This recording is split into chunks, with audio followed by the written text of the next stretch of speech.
Ladies and gentlemen, I'm coming to you here from Kentucky today. I wanted to show you my little setup that I use for my pressure washing business. Made me a lot of money over the last several months. I know some of you all are scared, don't know what exactly to get started in this business, which is a very rewarding business. Both you get to meet people, you get to make money. That's what we're all in it for. But you make lifelong friends if you treat them right. It takes a little money to make money. You don't have to go out here and buy these $5,000 or $6,000, even more dollar rigs out there. You can make your own. You don't have to spend. I've got less than probably $1,300 into my little setup, and I've made that back. I'm gonna say right now, not crunching the numbers or anything, probably 15-fold right now. There's not much to it. Time, understanding,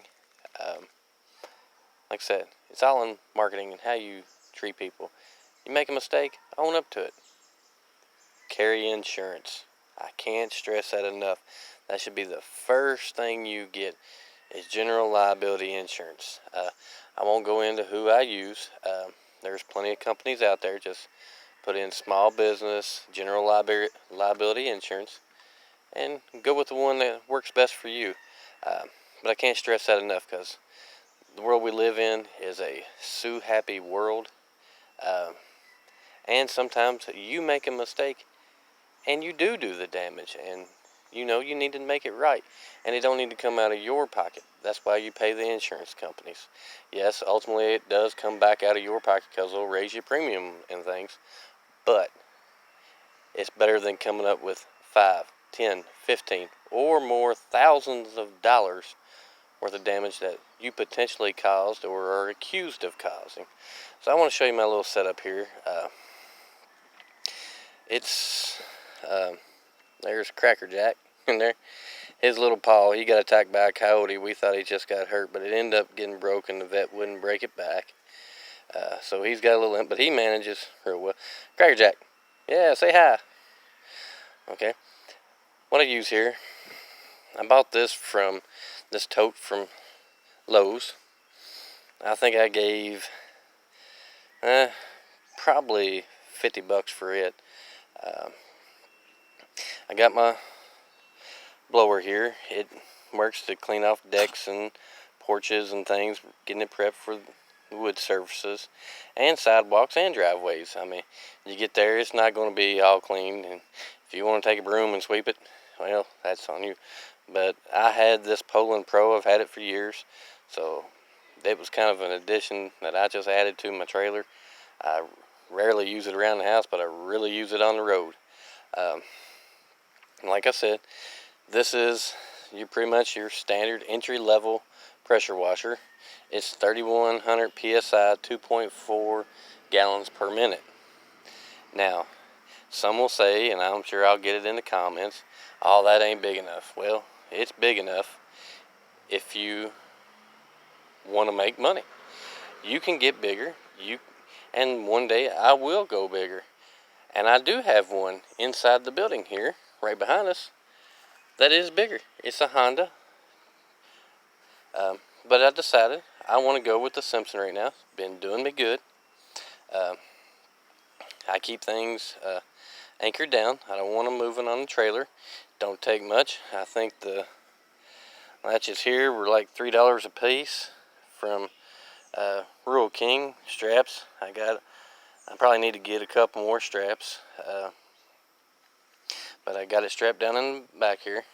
Now this has the Kohler RH Series 6.5 horsepower. It's 196 cc's. It does everything I've come upon that I needed to do. You're going to hear people say that you can't reach a 2-story house. I just got done doing a 2-story house with this very pressure washer.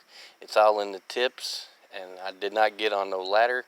Customer was happy. It's probably the first 2-story house that I done. I ain't gonna lie, I was kind of nervous. I was like, will my little thing reach?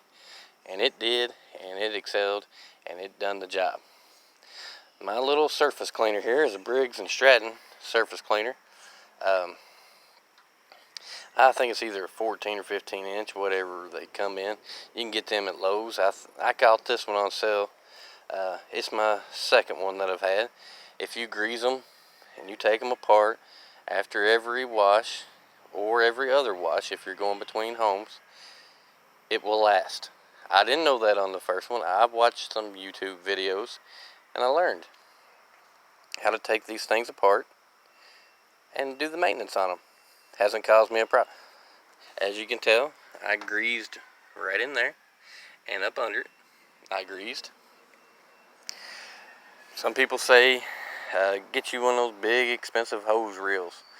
Well, if you want to, you can spend that money and get those big ones. I've got one that will actually attach to the side of my trailer, but I choose not to have it on there. This one, I got it from Rural King. It's one that has the handle up here, but I took it off because I didn't need it on there. It holds my 0G hose. Now, I do highly recommend spending money on good quality hose. But I think 50 foot of this 0G, now some people may say 0G ain't no good, but I think it's good. It's done me well. 50 foot for like 40 bucks. I got the hose reel at Rural King, but I got the hose, the 0G, at Lowe's. Now, I get a military discount so I think it's 10% from Lowe's, so it didn't really cost me that. I try to get everything as much as I can from Lowe's or Rural King. Bless you, Cracker Jack. My little gas can there, I've had that thing for years. Probably not the best. I may look into getting me another one, but I store it right under there. It's traveled many a miles. Never comes out. Nothing real fancy. I do want to change my setup here in the back. I want to put another anchor down in the back. I never lower the tailgate. I don't take this off the trailer. I unroll it. Now, some people may say it's slower and it's not as convenient. I'm not looking for convenience. I'm looking to go in there, get the job done, maximize my complete profit at each job. Do the job the best that I can. If the customer's not happy, work with them. I work with them. I've never had no one not happy. But if they do, I will come back as many times as it takes to make that customer happy. Coming around here, I got a wand that came with my Honda pressure washer. So I use it strictly for my surface cleaner. Would I like to upgrade one day to one of those bigger surface cleaners? Absolutely. But right now, it gets the job done. I make money. I'm happy with it. This tote right here, I'm going to open it up. This is where I keep my chemicals. Back here, I keep a lock on it. As you can see, the lock's right there. But for now,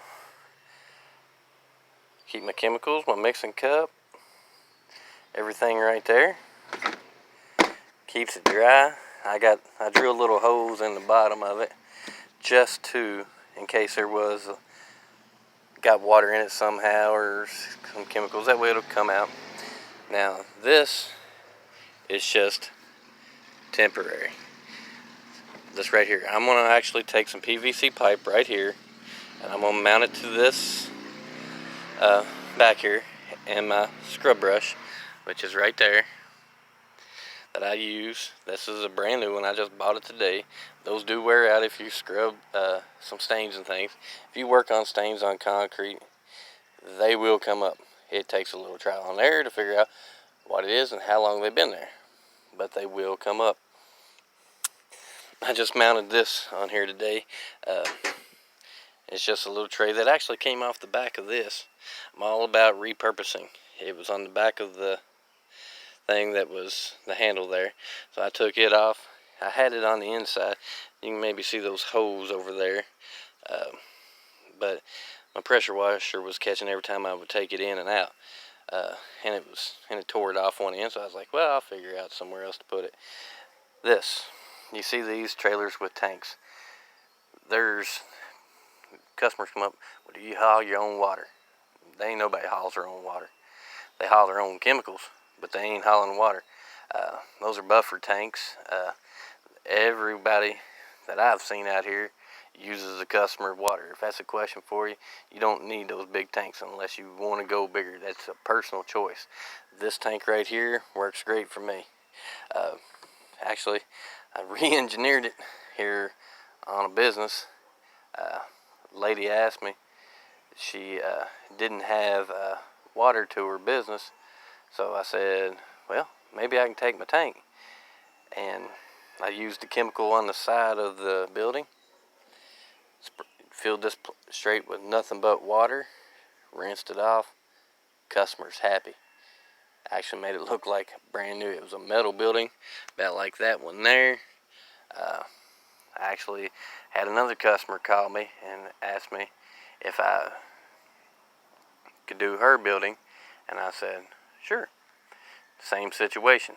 And I contacted another business that I know, the lady, and she said, well, I don't have water on the outside. I said, well, I can take care of that. It's going to take me a little bit longer, but that customer satisfaction.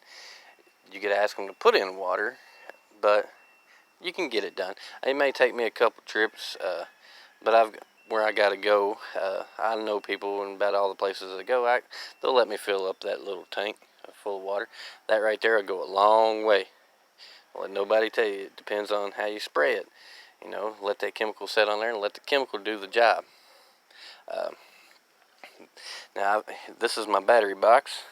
Took the marine box off my boat. Put a battery inside there. It's just a little lawnmower battery. Nothing real engineering. If you can listen. Turn it on. Works great. How am I charging it? Well, didn't spend much money. Went to Harbor Freight. Harbor Freight had these little solar panels. Runs in here. There's a inside here. I'm not going to take it off because that's kind of a pain. There's a little solar controller in here. It controls, make sure it don't overcharge, and when it needs charging, it charges it right back up. As you can tell by the little blue light flashing, it's charging, and it's an overcast day. Down here, this ain't nothing fancy down in here. I do know that I need more washer hose. As you can see down here, this is what I was talking about, the 0G. I got another 50 foot, picked it up today. This is my mixing bucket, and this is